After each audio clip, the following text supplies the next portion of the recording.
Johnny Mosley here, welcoming you to another edition of Sprint Skipress Weekly News, brought to you by Sprint, delivering instant access to your Sprint phone for World Cup video highlights, breaking news, snow conditions, and more. Text SNOW to 7777 from your Sprint phone today. And by Skipress, the #1 source for winter sports news from around the world. Hi, I'm Amy Quigley, and welcome to the Sprint Skipress Weekly News for the weekend of November 7th, 2009. The leaves may not be completely off the trees from where you're sitting, but in some parts of ski country, winter abounds. A Rocky Mountain blizzard last week helped to kick off Wolf Creek Ski Area's 70th anniversary season. The Colorado-based resort opened for the year on Halloween with 24 inches of new snow.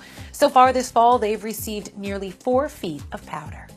Also in Colorado, Summit County's Keystone Resort will open earlier than expected. Its original kickoff date was for November 6th. However, Mother Nature allowed for the resort to turn the bull wheels a day ahead of schedule on the 5th.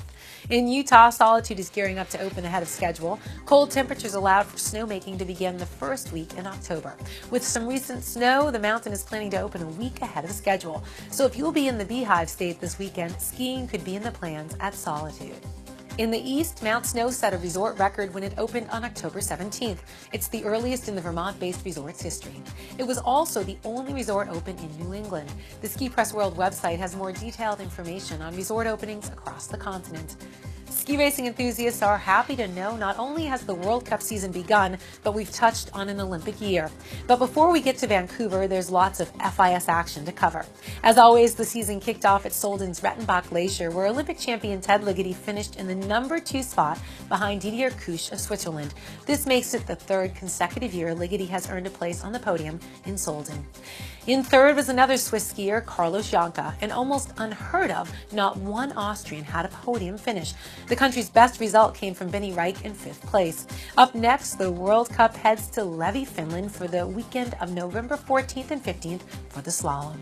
On a lighter ski racing note, Lindsey Vonn was interviewed by late-night host Conan O'Brien on Wednesday, October 28th. The 2-time Alpine World Cup overall champion joined actor Chris O'Donnell on The Tonight Show set and discussed everything from the Olympics to winning a cow in one of her European-based races. The U.S. ski team site has the entertaining video clip. And that wraps it up for this week's Sprint Skipress Weekly News. It's time to dust off the boards and get out the parka. I'm Amy Quigley, and until next time, I hope to see you on the slopes. Thanks for watching the Skipress Weekly News, brought to you by Sprint. And for more information, log on to skipressworld.com, the #1 source for winter sports news from around the world.